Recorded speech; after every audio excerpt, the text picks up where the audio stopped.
Hello, folks. We're here today talking with Clark, not Clark Kent, it's Clark Hodge, the executive director of Chase the Music.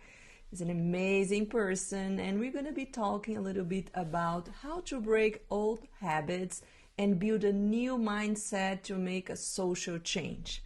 Welcome, Clark, and I'm very happy to be here talking to you again. Hi, Betina. Nice to be here. Thank you so much for having me. So I think the most important part for everybody is to understand, first of all, what is Chase the Music about? Can you tell us a little bit about the story, how Chase the Music was created, and where does this idea come from? Absolutely. So Chase the Music is a United States-based nonprofit that gives children battling critical conditions hope, strength, love, and joy through the power of music. We do this by having original pieces of music composed and performed just for these individual kids.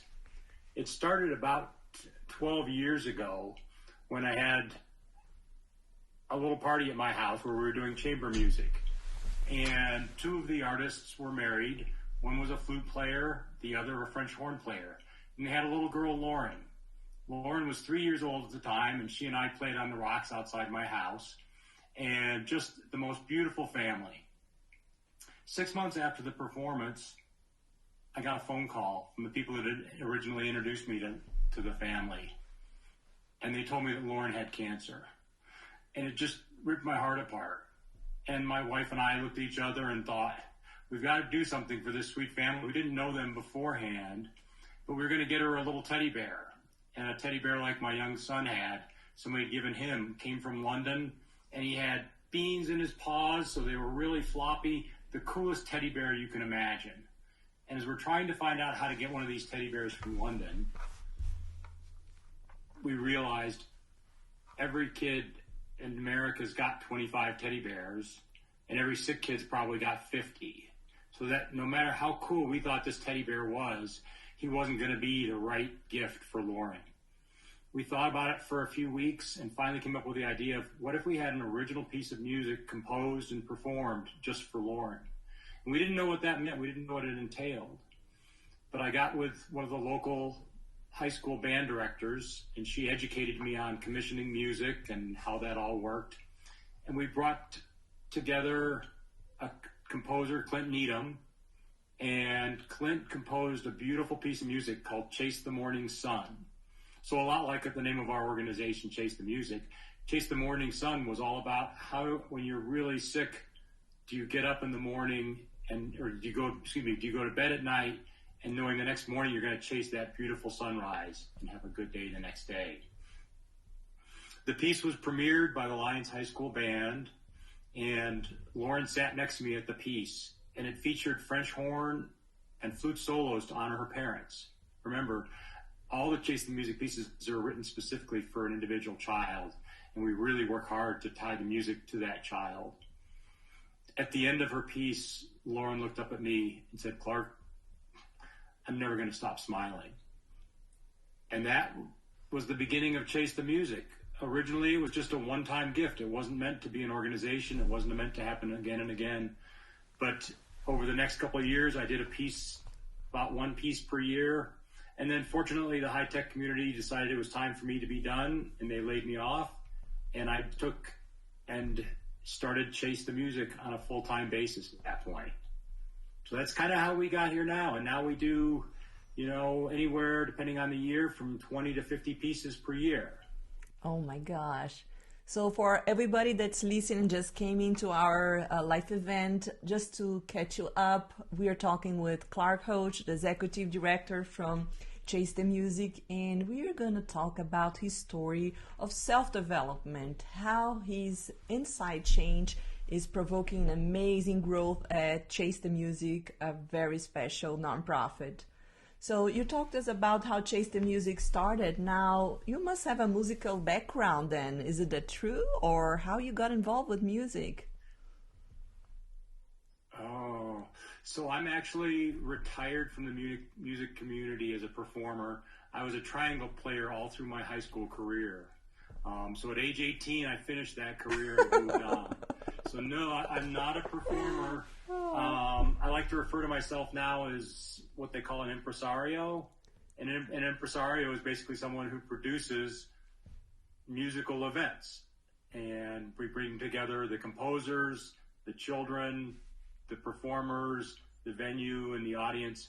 And then I always like to say we mix in a little bit of love and magic to make the event really special for those children. It's amazing the purpose of Chase the Music, but I can imagine that sometimes being an executive director is not easy. You might face a lot of difficulties, and we want to relate with this audience, people who run nonprofits. That's why we're here today. We want to share best practice that can help you run your nonprofit. So, Clark, do you have any tips on how someone that works in a nonprofit can start their journey of self-awareness and how this can impact their nonprofits? Well, for me, it's been important to get a little bit of outside help. I've been doing this since we originally started about 11 years ago, and as an organization, we've been doing it for 6 years, and I was just kind of plugging along on my own, and I couldn't see the forest through the trees. I had these grandiose visions of where I wanted to take the organization, but I was stuck in my own head on how I was doing things and how I was getting there. And so this is where Betina kind of came into my life, and I participated in the Happiness Journey, one of her coaching sessions or programs. Sessions. Yes. So we met 6 times as an organization, as a group. And then we met about 6 times individually along with that. And that broke me out of the mindset that I was stuck in on how I was doing this and how I thought it was going to progress. And now we're really making some leaps and bounds in board development. We're getting the right people on our board so that we can move forward. And it's not just me doing it. Now I've got help from others. We're bringing on other outside consultants who can also, it's really important to me that they, both the board and any volunteers, any consultants, any organizations that we work with really share the spirit and passion for Chase the Music, because it's such an important mission. These kids are going through such difficult times, and the musical gift that we give them is so important. So it's really appreciated that I made that jump, or maybe Betina might say she kicked me into taking some outside advice and more importantly, not just advice, but help and assistance from others in making Chase the Music's dreams come true. As you mentioned that it's a group effort, and how was the feeling of having a group moving forward and everybody changing their lives, and how this impacted your own life, Clark? It was really good to see how different people at different stages of their careers and of their lives approach this and where they were getting stuck. And I think that's given me a better appreciation as we bring other people into the organization, how I need to work with others in driving our mission. So, some people are much more driven than others. Others jump right in. Some people do really well with a certain set of tools. Others, those tools don't work for. One of the beautiful things that I liked about the coaching was that we were handed a whole lot of tools. And at first I thought I had to use all of those tools. I thought I needed to make use of each one of them. I thought that was my assignment. And what I then realized was, no, I just got a toolbox, and I take out of that toolbox the right tool at the right time. And some of those tools I've really jumped in with, and then others, they're not my tool yet, or at least not at this moment. That's so cool. But can you talk us a little bit about the tools and which ones you really enjoyed putting in practice in your life? I know you loved time blocking. Can you tell about time blocking, and maybe meditation was your 2 favorite ones? Those are definitely my 2 favorites. And the time blocking, if you're not aware, is a different style of project management or productivity enhancement. It's where you take relatively large blocks of time and assign them to not necessarily a specific task, but a group of tasks or a function. So I have time blocking for donor gratitude, and I'll spend an hour a week that's blocked at a specific time. I think it's Thursdays at 1:00. I make sure that I'm caught up on my donor gratitude, whether that's phone calls or emails or handwritten notes. I have development in working with sponsors as another time block. And instead of breaking it down into all of the little small functions, write a thank you letter to Joe, it's just part of that bigger time block, and it's much easier to get it done. It lets me keep my head focused on just what's important in that block of time. Meditation was the other one. And I tried meditation probably 5 or 6 times unsuccessfully over the last 10 years. About 10 years ago in my life, it's like people told me, you should meditate. It's really good for you. And I would sit down in my comfortable little chair, and I'd get the headphones, and I'd listen to one of the applications, and I'd walk away feeling pretty peaceful, but I thought I was peaceful going into it, and it didn't really change it. And I had a big realization during our Happiness Journey course, and that realization was that it's not meditation to meditate and calm your mind and empty your mind of all thoughts except for your breath. At that time, it's to be able to control your mind so that when there's 100 things hitting you at once and you need to be focused on letters of gratitude, how can I let go of the fact that, I've got a problem with a musician, or I've got an event that's coming up that's got a million things that need to be done. No, right now is the time to be doing letters of gratitude, and so I can let go of all that. And I'm no longer distracted. And the meditation has really helped me with that. And I'm looking forward. I've been doing it now actively for about 2 months now, 2.5 months, I think, since we started the course. And I can really feel the difference. And so I'm looking forward to see how much more it changes over the next years. You're incredible, Clark. And let me explain our audience what it's all about. So during the Happiness Journey program, there is a 6-week program. We have 21 days introduction to meditation with a special topics opening to abundance. So you receive once a day a 10-15 minute meditation that you do it, and then there are some exercises you do on top of this meditation to develop your openness to abundance. And this help you set up your mind to really any type of meditation, and you can, after you finish the course, bring to your life other topics, and we recommend different tools and apps that you can use to continue this journey. And I'm really, really happy that you're able to use those tools. But how did you use all those tools to increase the productivity of your nonprofit? So how did I use all the tools? Tools. I only picked a few out. And because one of my biggest issues that we identified in the course was my issues with getting focused. I had too many things that I was working on, too many side projects, too many things that were urgent, but not necessarily, and they really were not important to the organization. So the first thing was to reprioritize and get focused. And I couldn't get focused until the meditation tool came into play. And then the meditation tool said, okay, now I've got a little bit more control of my head.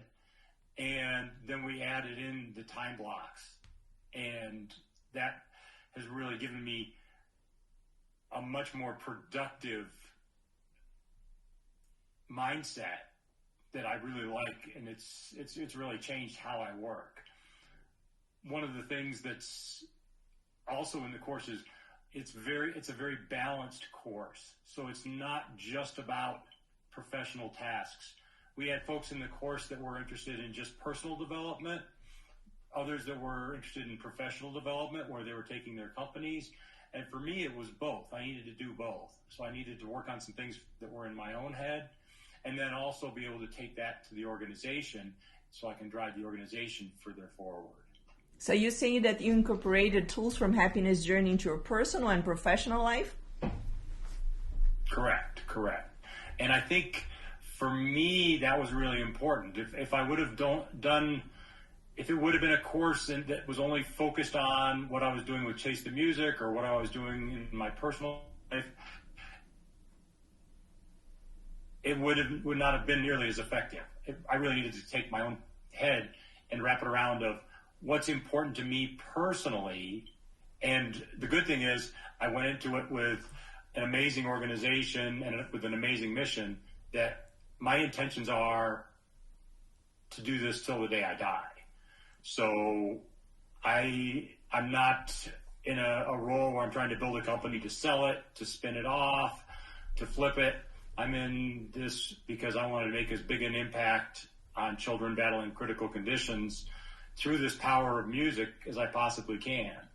And so if I didn't have my personal life and my professional life aligned, this would not be possible. And I thank Betina because she's the one she saw that need and right away began coaching me in that direction, that you can't just do it by working on your to-do list, Clark. Thank you, Clark. And I think we are totally aligned. I will tell you a story too.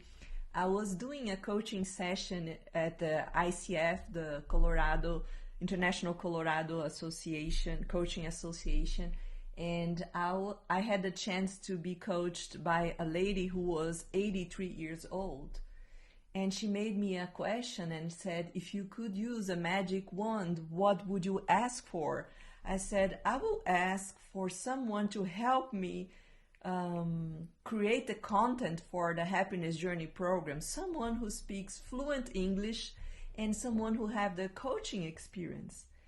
And after the session with her 2 weeks later, one of my clients that is a coach, she said, I would love to help you with the Happiness Journey program. I said, I can't believe it. This is her.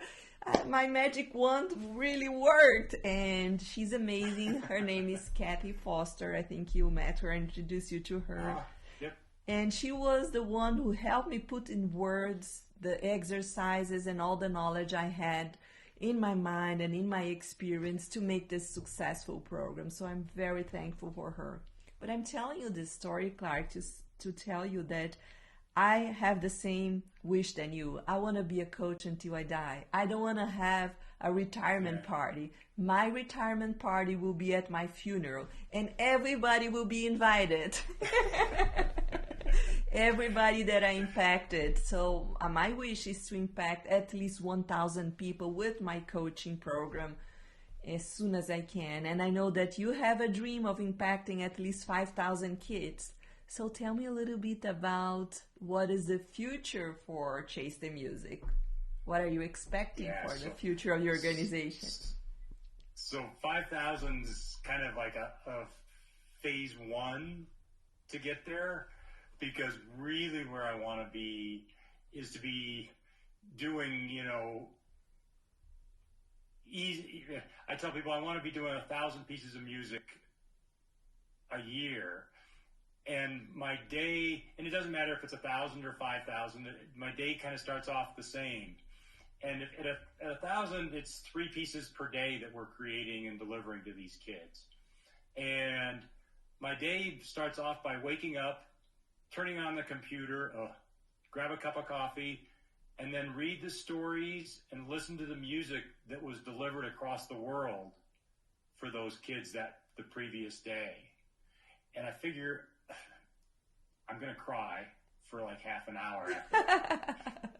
It'll be motivating and inspirational to get to work because we're going to do this for more and more kids, further across the globe, battling more different conditions than we're doing today. So long term, Chase the Music, we want to scale it globally. We want to do a lot more pieces. We've got some very strong feelings about our organizational structure and how we deliver gifts. We're not willing to sacrifice. We don't want a cookie cutter gifts. We want every gift to be unique for that child because every child is unique. So they deserve that kind of special gift. And we want to be able to facilitate having different areas of the globe, have facilities in different parts of the globe so we can deliver at a moment's notice when we've got someone who's really critically ill and doesn't have much time. I admire you, Clark, and I have the feeling that you did the big leap.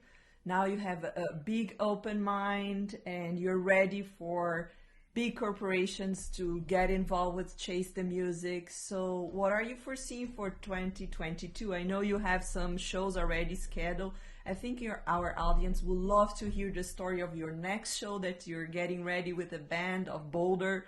Can you tell us the story of this amazing woman who's going to receive the next piece of music? Yeah, so the next piece, and this might take a little bit of explaining. So a few years ago, I met with a family, and the father was dying of brain cancer. And before that, our mission had always been about children battling critical conditions. And then we realized if you're losing your parent and you're 5 years old, that's as critical a condition as it happens. So about a year ago now, I was introduced to a young woman. There's actually a long story with this, but she's actually performed at my house. She was part of that chamber music that performed 11 years ago when Lauren was a guest at my house, and her family performed up here. And about 4 or 5 years ago, she was diagnosed with breast cancer.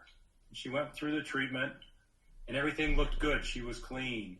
And then about a year ago, she was diagnosed with stage 4 cancer, and it moved through other areas of her body. And this woman is the band director at the Boulder High School in Colorado, United States. And she's got 3 beautiful young girls of her own, but she's also got about 75 students at the high school. And then she also teaches at the junior high school and has another 50 students there.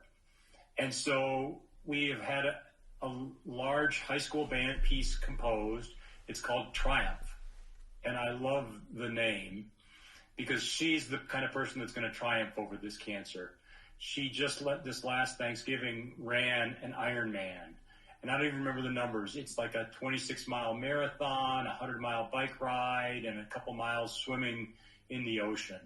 And she beat her anticipated time. She'd never done it before. She's been training since she was diagnosed, and she beat her anticipated time by an hour. So not only did she finish, she triumphed. And so this is a really meaningful piece. It's a difficult piece. The composer said, if she's going to work that hard to beat cancer, you kids are going to work that hard to perform something really special for her. So I'm really excited. This piece will premiere.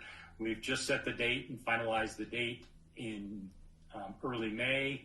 But there's always a number of pieces coming, up and coming. And they vary. I'm going to take a little liberty and just talk a little bit about the kids and the music that we do. So the kids can be, we use the term battling critical conditions, and that can mean terminal illness of their own, or as I just mentioned, of their family. It can be severe injury, debilitating syndromes, excruciating mental crisis. There's all kinds of things that we put into that definition because there's a lot of things that kids just shouldn't have to go through. And that's kind of how we measure, or make that deciding factor if a kid should get a song. If they're going through something that no person should go through, let alone a child, then they deserve a song. And then musically, it can be anything, like we mentioned with Boulder High School, with a band piece, an orchestra piece, a choral piece. It can be from a high school level, university level, professional level, symphonies or orchestras, choirs, rock bands. I use the term, we do things from A to Z, genres A to Z, Aboriginal to Zydeco. We've actually done a didgeridoo piece, and we're still looking for the right child to do a Zydeco piece for. So it's really cool music comes out of this. This is so special. I think the organization is totally ready to have a big organization sponsoring your shows in 2022. Let's wish that this big organization that's mindfulness as well of the impact that the kids need in their lives and the families, and just pray that this company will come, and it will. I think if we have the right mindset, we will attract the right people to the organization, Clark. I truly believe that. So what is your advice if any company wants to get in touch with you, how they can find more information about Chase the Music, how they can get involved? If a musician wants to help, what is the step to create a piece of music? If you may explain, please. Yeah, so we look at it as putting together a puzzle. And the puzzle has the composer or the songwriter, the performers, the child, the venue where we're going to perform it, an audience, and then love and magic. And then we work really hard to make that puzzle fit as closely as possible. We want that songwriter to really know that child. We want them to spend time together and get to know each other so that they can really write a piece of music. We want the musicians to know the child so that they can perform as best they can. And so as tight a puzzle as we can make. So you can find us at chasethemusic.org. And if you'd like, my contact information is all there. You can reach out directly to me at Clark, C-L-A-R-K, at chasethemusic.org. And you can join the newsletter at chasethemusic.org/ad. And it'll take you right to our newsletter. And that way you get some of the insights, some of the things that are happening, stories of the kids, stories of the musicians, stories of audience members and donors that have been touched, and different opportunities. Feel free to reach out and talk to me about different opportunities on donation and sponsorship opportunities. Because for organizations, it's not just about someone throwing money at a kid. This is really about throwing a lot of love, joy, and effort through the power of music to these kids. And music's different. It's something that can be shared, and the story can then live on.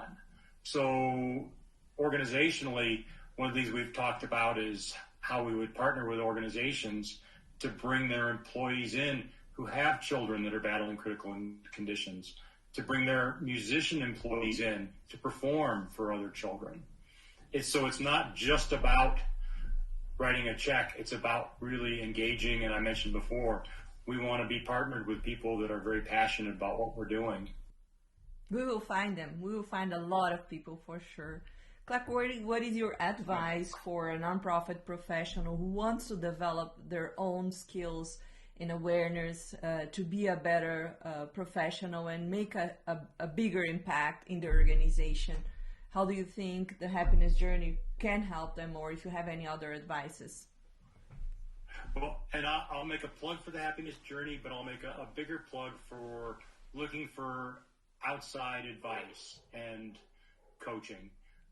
I'd spent a ton of time reading. I've read all the business journals and all the business books, the nonprofit advice books, the nonprofit blogs and podcasts, and was still stuck. An outside viewpoint, I think, is critical. It's someone who can see not only where you want to go, but where you are now, and then what's keeping you from getting from point A to point B. That's something that I think coaches do amazingly well, and I've never had a coach before. And so thank you to Betina for exposing me to this world. So yes, I would definitely advise other professionals to consider coaching to break them out, because it's, late at night reading the book, it all sounds really good, and somebody else did it, and then the next morning you get stuck and you're doing your to-do list again. You need some help to find where you're stuck. For me, focus, meditation, and time blocking were my three things that we've kind of broken free, and it's going to open up my organization now. It happens to me too, Clark. I was stuck several times in my career, and every time I did a big leap was with the help of a coach. That's why I fell in love with this type of work, and I think we can really make a huge change in people's life by being their accountable partner. What's missing in the world? It's people to find their accountable partner, someone to walk the journey with you, hold your hand and see the future together with you. And that's what we are aiming when we created this happiness journey program. Put some tools available for you to be your own coach in the future, but the first time you go on this path, you will have somebody next to you. So if you want to learn more about happiness journey program, go to our website, WITY.tech, and you'll find information. If you want, you can schedule a 1 hour session with me so we can check if there is a good fit for us to work together. And Clark, thank you so much for being part of my life. Your organization is the one that I want to make it thrive this year, and we're gonna put all the effort we can to make it happen, make your dream come true. Thank you for participating, for being such an example for other nonprofit professionals. Thank you for being here today. Thank you, Betina. You have a wonderful day.